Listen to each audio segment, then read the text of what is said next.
안녕하세요, 여러분. 노후 산책에 오신 것을 환영합니다. 오늘도 여러분께 유익한 이야기를 들려드리겠습니다. 오늘의 주제는 바로 아무리 친해도 속얘기하면 안 되는 이유입니다. 우리의 인생에서 친한 사람과의 관계는 정말 소중합니다. 가족, 친구, 동료까지 평생 함께할 수 있는 사람들과의 관계는 삶의 큰 버팀목이죠. 하지만 이런 관계 속에서도 속마음을 전부 털어놓는 것이 항상 좋은 선택은 아닙니다. 오늘은 그 이유에 대해 이야기해 보겠습니다. 먼저, 속얘기를 하면 안 되는 이유 중 하나는 바로 예상치 못한 배신입니다. 김영숙 씨의 사례를 들어볼까요? 62세인 영숙 씨는 20년 동안 친자매처럼 지내던 친구 박미정 씨와 아주 깊은 사이였습니다. 함께 여행을 다니고 명절마다 서로의 집에 오가며 음식을 나누기도 했죠. 둘은 서로의 속사정까지 전부 알고 있었습니다. 그런데 어느 날 영숙 씨의 집에 큰일이 생겼습니다. 남편의 사업이 예상치 못한 경기 불황으로 어려움을 겪기 시작한 겁니다. 그동안 잘 나가던 사업이 흔들리기 시작하자 영숙 씨의 마음도 점점 불안해졌습니다. 답답한 마음을 풀고 싶었던 영숙 씨는 미정 씨와의 전화 통화에서 조심스럽게 속얘기를 꺼냈습니다.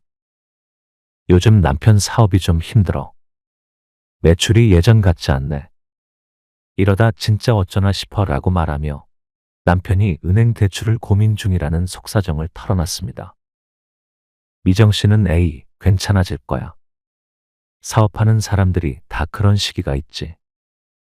너무 걱정하지 말라며 위로해 주었고 그때까지만 해도 영숙 씨는 미정 씨가 자기 편이라는 생각에 안심했습니다. 하지만 며칠 뒤부터 동네 분위기가 심상치 않았습니다. 마을 시장에서 장을 보던 중 평소 인사만 나누던 이웃 김 씨가 다가와 이렇게 말했습니다. 영숙 씨, 요즘 남편 회사 어렵다면서요? 걱정이 많겠어요. 순간 영숙 씨의 머릿속이 하얘졌습니다. 이걸 어떻게 알지? 내가 얘기한 사람은 미정 씨밖에 없는데 라는 생각이 들었죠. 며칠 후 더 충격적인 일이 벌어졌습니다. 다른 친구로부터 전화를 받았는데 영숙 씨, 남편 회사 망했다면서 괜찮아 라는 말을 들은 겁니다. 단순한 고민 상담이었을 뿐인데 소문은 사업이 망했다는 말로 부풀려져 있었습니다. 소문이 돌면서 이웃들은 영숙 씨를 동정의 눈빛으로 바라보기 시작했습니다. 매일같이 들르던 시장에서도 사람들의 시선이 달라졌고 슈퍼 주인조차도 힘든 일 있으면 말해요. 도와줄게요 라는 말을 건넸습니다. 위로의 말이었지만 그 순간 영숙 씨는 얼굴이 화끈거렸습니다. 마치 모든 사람들이 자신을 불행한 사람으로 바라보는 것처럼 느껴졌죠. 영숙 씨는 며칠 동안 잠을 이루지 못했습니다. 왜 미정이는 내 이야기를 다른 사람들에게 말했을까? 난 정말 믿었는데 라는 생각이 머릿속을 떠나지 않았습니다. 불면의 밤이 며칠이나 이어진 후 결국 영숙 씨는 미정 씨에게 전화를 걸어 따졌습니다. 미정아, 내가 너한테만 얘기한 건데 왜 소문이 난 거야? 라고 물었습니다. 그러자 미정 씨는 당황하며 말했습니다. 아니, 내가 일부러 그런 건 아니야. 그냥 걱정돼서 혜경이한테 살짝 얘기했는데 그 애가 다른 사람들한테 얘기했나 봐. 진짜 미안해. 그럴 줄은 몰랐어. 하지만 영숙 씨의 상처는 이미 깊게 새겨진 뒤였습니다. 평생 믿었던 친구에게 배신당했다는 생각에 큰 충격을 받았고 그 후로는 미정 씨와의 전화도 줄어들었습니다. 평소 같으면 아침에 안부를 묻는 전화가 먼저 오곤 했는데 이젠 그마저도 없었습니다. 동네 모임에 나가는 것도 꺼려졌고 누군가의 시선을 느낄 때마다 가슴이 철렁 내려앉았습니다. 내가 뭘 잘못했지? 내 얘기를 솔직하게 털어놓은 것밖에 없는데 라는 자책이 들었고 그 후로는 누구에게도 속 얘기를 털어놓고 싶지 않다는 생각이 들었습니다. 아무리 친한 친구라도 민감한 사적인 정보는 털어놓기 전에 신중해야 합니다. 특히 경제적 어려움이나 가족 간의 문제 같은 이야기는 더욱 조심해야 합니다. 친한 사람의 선의가 오히려 나에게 상처가 될 수 있기 때문입니다. 두 번째 사례는 58세 이정수 씨의 이야기입니다. 정수 씨는 회사에서 친하게 지내던 후배 김민지 씨와 업무 외에도 자주 대화를 나누는 사이였습니다. 두 사람은 점심시간에 식당에 앉아 이런저런 이야기를 하던 중 정수 씨가 최근 건강검진에서 허리디스크 진단을 받았다는 이야기를 털어놓았습니다. 정수 씨는 웃으면서 나도 이제 나이가 들어서 그런가 봐. 허리가 예전 같지가 않아. 요즘 앉아있는 시간이 길어지면 바로 통증이 오더라. 치료도 받으면서 운동도 좀 해보려고 해라고 말했습니다. 민지 씨도 크게 신경 쓰지 않는 듯 보였고 정수 씨 역시 가벼운 수다라고 생각했습니다. 직장 내 동료 간에 가볍게 할 수 있는 이야기라고 생각했던 거죠. 하지만 얼마 후 회사 회식 자리에서 일이 터졌습니다. 회식 분위기가 무르익고 동료들이 농담을 주고받던 중 김민지 씨가 술 기운에 우리 정수 선배는 허리가 안 좋으니까 무거운 건 못 들겠어요. 힘쓰는 일은 민수 씨가 해야겠네 라고 말해버린 겁니다. 당시엔 모두가 웃어넘겼지만 그 자리에 있던 사람들의 표정이 묘하게 바뀌었습니다. 몇몇 동료들은 그 말에 고개를 끄덕이며 서로의 눈치를 살폈습니다. 그날 이후부터 정수 씨의 업무 환경은 서서히 변하기 시작했습니다. 예전에는 팀장이 직접 그에게 맡겼던 중요한 프로젝트들이 슬슬 후배들에게 넘어가기 시작했습니다. 예전에는 출장도 적극적으로 나갔던 정수 씨였지만 이번에는 팀장이 정수 씨는 허리도 안 좋으니까 출장은 민수 씨가 다녀오는 게 좋겠어요라고 했습니다. 순간 정수 씨의 가슴이 철렁 내려앉았습니다. 그는 회사에서 허리가 불편하다는 이유로 중요한 업무에서 배제될 줄은 꿈에도 몰랐습니다. 더 심각한 건 사내 평가에서도 문제가 발생한 것입니다. 정수 씨는 평가 회의에서 건강 문제로 업무 지속 가능성이 우려된다는 피드백을 받았습니다. 정수 씨는 억울했지만 이미 사람들의 인식은 바뀌어 있었습니다. 예전에는 신뢰받던 선배로 평가받던 그였지만 이제는 몸이 불편한 사람으로 낙인 찍힌 것 같았습니다. 회의가 끝난 후 그는 고개를 푹 숙이고 자리에 앉았습니다. 그때 생각이 들었습니다. 그때 민지에게 농담처럼 말했던 그 한마디가 이렇게 돌아올 줄이야라며 자책했습니다. 정수 씨는 이후로 건강과 관련된 이야기는 절대 회사에서 하지 않기로 결심했습니다. 후배 민지와의 관계도 이전처럼 친밀하지는 않았습니다. 예전에는 사소한 대화로 웃음을 나눴지만 이제는 민지 씨가 선배, 몸은 괜찮으세요? 라고 물을 때마다 불편함이 몰려왔습니다. 농담으로 한 말도 누군가에겐 나의 약점이 될 수 있다는 교훈을 뼈저리게 느낀 순간이었죠. 직장 내에서 자신의 건강 상태나 약점이 될 수 있는 이야기를 무심코 흘리는 것은 큰 위험이 될 수 있습니다. 선의로 한 말도 누군가에겐 의도치 않은 무기로 작용할 수 있습니다. 건강 상태나 개인적인 문제는 되도록 전문가와의 상담으로 해결하고 직장에서는 조심스럽게 행동하는 것이 현명합니다. 한때 친했던 관계가 변하는 경우도 많습니다. 김미경 씨의 사례를 볼까요? 64세인 미경 씨와 평생지기 친구 은희 씨는 서로의 속마음까지 털어놓을 정도로 가까운 사이였습니다. 두 사람은 자녀 교육 문제부터 남편의 고충, 개인적인 스트레스까지 모든 걸 나누며 위로하고 격려했습니다. 둘은 함께 여행도 다니고 생일 때마다 서로 작은 선물을 챙기며 역시 나의 평생 친구는 너밖에 없다고 말하곤 했죠. 그런데 몇 년 전 작은 일이 두 사람의 사이를 서서히 틀어놓기 시작했습니다. 어느 날 은희 씨가 농담처럼 한마디를 건넸습니다. 요즘 미경 씨는 자식들 문제로 정신없겠네.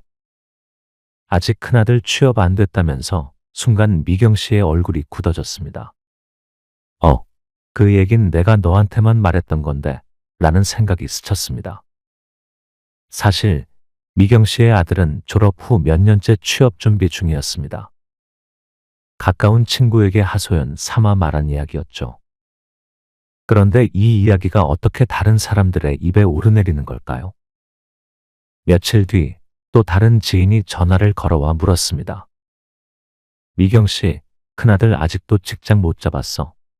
요즘 취업 힘들다더니 많이 힘들겠네. 순간 미경 씨의 심장은 쿵 하고 내려앉았습니다.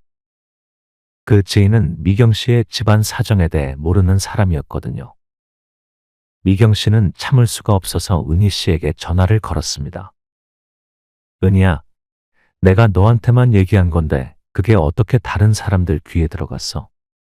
너 혹시 누구한테 말했어? 은희 씨는 당황하며 변명했습니다. 아니, 난 그런 의도가 아니었어. 그냥 우리 동네 모임에서 자연스럽게 나온 얘기였어. 딱히 너를 흉보려던 건 아니고 다들 걱정하는 분위기였어. 하지만 미경 씨는 그 말을 듣고 더 큰 배신감을 느꼈습니다. 미경 씨는 큰아들의 취업 문제로 이미 마음고생을 하고 있었는데 이제는 동네 사람들의 시선까지 신경 써야 했습니다. 은희는 내 친구라서 내 입장을 이해해 줄 거라 생각했는데 왜 내 이야기를 남들에게 말했을까 하는 생각에 잠을 이루지 못했습니다. 밤에 잠자리에 누워서도 머릿속에는 온갖 생각들이 떠다녔습니다. 내가 괜히 말했나? 아들이 알면 얼마나 속상해할까라는 자책감이 몰려왔습니다. 그 후로 미경 씨와 은희 씨의 관계는 예전 같지 않았습니다. 미경 씨는 더 이상 은희 씨에게 소개기를 하지 않았고 은희 씨 역시 미경 씨의 냉랭한 태도에 서운해했습니다. 두 사람은 특별한 갈등 없이도 자연스럽게 멀어졌습니다. 예전에는 카페에서 수다를 떨며 시간 가는 줄 몰랐던 두 사람이었지만 이제는 동네에서 마주쳐도 안녕이라는 짧은 인사만 건넸습니다. 미경 씨는 어느 날 거울을 보며 자신에게 말했습니다. 이제부터는 누구에게도 내 가족 이야기는 안 해야겠다. 사람 관계는 결국 변하는 거니까 스스로 마음을 다잡았지만 한편으로는 오래된 친구와의 정이 아쉬워 눈물이 핑 돌기도 했습니다. 결국 관계는 유지되었지만 더 이상 예전처럼 속 깊은 이야기를 나누는 친구는 아니었습니다. 아무리 가까운 관계라도 그 관계가 영원히 유지될 것이라고 장담할 수는 없습니다. 사람의 관계는 시간이 지남에 따라 변화할 수 있고 그 과정에서 과거에 털어놓은 비밀이 약점으로 돌아올 수 있습니다. 관계의 변화 가능성을 염두에 두고 민감한 이야기는 신중하게 다루는 것이 중요합니다. 마지막으로 너무 자주 소개기를 하는 것이 관계에 피로감을 줄 수 있다는 점입니다. 60세 이순자 씨는 평소에 친구 미정 씨와 매일같이 전화로 이야기를 나누는 사이였습니다.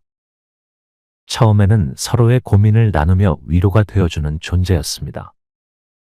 미정 씨가 직장에서 겪은 스트레스를 털어놓으면 순자 씨가 그랬구나, 정말 힘들었겠다라며 공감해 주었고 순자 씨 역시 남편과의 갈등이나 자녀 문제에 대해 미정 씨에게 털어놓곤 했습니다. 그렇게 매일같이 통화하며 서로의 위로자가 되었던 두 사람.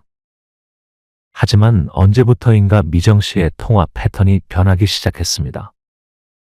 예전엔 서로의 이야기를 주고받았던 대화가 어느 순간부터 미정 씨의 일방적인 고민 상담이 되어버린 겁니다. 미정 씨는 직장 상사와의 갈등, 가족 간의 갈등, 심지어 오늘 저녁에 뭘 먹을지 고민하는 사소한 문제까지 순자 씨에게 전부 쏟아냈습니다. 처음엔 순자 씨도 내 친구니까 들어줘야지라는 마음으로 열심히 공감하고 위로해 주었습니다. 하지만 날이 갈수록 미정 씨의 전화가 오는 시간이 일정치 않아졌고 저녁 준비로 바쁜 시간대에도 걸려오는 전화가 많아졌습니다. 심지어 미정 씨는 순자야, 이거 진짜 심각한 일이야라며 순자 씨의 시간을 빼앗기도 했죠. 하루는 저녁을 준비하는 중에 미정 씨의 전화를 받은 순자 씨는 한 손으로 국을 휘저으면서 전화를 받다가 음식이 넘치는 바람에 큰 소리를 치고 말았습니다. 순자 씨는 점점 지쳐갔습니다. 왜 내가 항상 들어줘야 하지? 나도 할 일이 많은데 라는 생각이 들기 시작한 겁니다. 하지만 미정 씨는 여전히 자신의 이야기를 멈추지 않았고 전화의 끝은 항상 고마워. 너밖에 내 얘기를 들어주는 사람이 없어로 마무리됐습니다. 그 말을 들을 때마다 순자 씨는 친구로서의 책임감을 느껴 더욱 거절하지 못했습니다. 그러던 어느 날 미정 씨의 전화가 또 걸려왔습니다. 이날도 마침 순자 씨는 남편과 작은 다툼을 한 뒤라 마음이 무겁던 날이었습니다. 전화를 받자마자 미정 씨는 또다시 직장 얘기를 쏟아냈습니다. 참다 못한 순자 씨는 한숨을 쉬며 미정아, 너도 내 얘기만 하지 말고 내 얘기도 좀 들어줘. 나도 요즘 정말 힘들어 라고 말했습니다. 순간 전화기 너머로 조용해지는 미정 씨의 숨소리가 들렸고 곧바로 미정 씨는 서운한 목소리로 내가 너한테 짐이었어. 미안하네, 진짜라고 말했습니다. 그날 이후 두 사람의 통화 빈도는 확 줄어들었습니다. 순자 씨는 미정 씨의 서운한 반응에 마음이 불편했지만 한편으로는 그동안 참 많이 참았네라는 생각이 들었습니다. 서로의 이야기를 들어주는 관계였던 두 사람의 관계는 한쪽으로 기울어졌고 미정 씨의 고민을 다 받아주는 역할을 하던 순자 씨의 감정 탱크는 결국 한계에 다다랐던 것입니다. 사람마다 감당할 수 있는 감정의 무게는 다릅니다. 아무리 친한 친구라 해도 상대의 감정 탱크를 가득 채우게 만드는 건 관계에 해가 될 수 있습니다. 혼자서 해결할 수 있는 문제는 스스로 해결하려는 노력이 필요합니다. 상대방의 이야기를 들어주는 것도 중요하지만 자신의 마음을 지키는 것도 그만큼 중요합니다. 자신의 건강, 재정, 가족 문제와 같은 민감한 이야기는 필요한 사람에게만 말해야 합니다. 상대방이 그 이야기를 들어야 할 이유가 있는지를 생각해 보세요. 꼭 털어놔야 하는 이야기가 아니라면 혼자만의 일기로 적거나 전문가와 상담하는 것도 좋은 방법입니다. 친구, 직장 동료, 심지어 가족과의 관계도 변할 수 있습니다. 영원할 것이라 믿지 말고 미래에 그 말이 어떻게 쓰일지를 고려하세요. 자신의 이야기가 상대방에게 감정적 부담을 줄 수 있음을 인지하고 때로는 적당한 거리를 유지하는 것이 관계를 더 오래 지속시키는 방법일 수 있습니다. 오늘 이야기를 정리해 볼까요? 친한 사람이라고 해서 무조건 모든 속마음을 털어놓는 것이 좋은 것은 아닙니다. 비밀은 말하는 순간 비밀이 아니다라는 말이 있죠. 어떤 사람에게도 모든 속 얘기를 하는 것은 큰 위험을 초래할 수 있습니다. 사람의 관계는 언제든 변할 수 있고 누구도 자신의 감정적 부담을 끝없이 받아줄 수는 없습니다. 여러분의 소중한 관계를 지키기 위해 오늘 이야기를 꼭 기억해 주세요. 노후 산책은 여러분의 인생이 더 나아지도록 함께 고민하고 이야기 나눕니다. 오늘도 함께 해주셔서 감사합니다. 다음 시간에 더 유익한 이야기로 찾아뵙겠습니다. 노후 산책이었습니다.